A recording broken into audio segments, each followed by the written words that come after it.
સુરતના ભેસ્તાન વિસ્તારમાં બેફામ ડમ્પર ચાલકે ગમખ્વાર અકસ્માત સર્જતા માતા પુત્રીને મોતને ઘાટ ઉતારી દીધા છે. ડમ્પરે માતાને માસૂમ બાળકીને કચડી નાખતા બંનેના ઘટના સ્થળે જ કરુણ મોત નિપજવા પામ્યા હતા. ઘટનાની જાણ થતાં જ ભેસ્તાન પોલીસનો કાફલો તાત્કાલિક સ્થળ પર પહોંચ્યો હતો અને અકસ્માત અંગે તપાસ હાથ ધરી છે.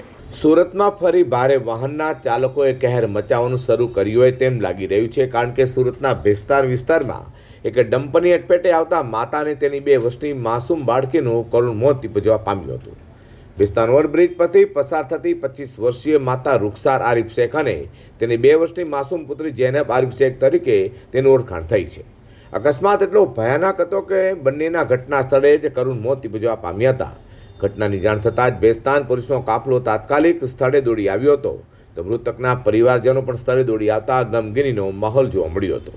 પુત્રી અને પત્ની ગુમાવનારા આરિફ શેખનો દર્દ જોઈ લોકોની આંખોમાં પણ આંસુ આવી ગયા હતા. તો પોલીસે મૃતદેહોને પોસ્ટમોર્ટમ માટે ખસેડવાની કાર્યવાહી હાથ ધરી છે અને અકસ્માત કેવી રીતે સર્જાયો તેની તપાસ શરૂ કરી છે.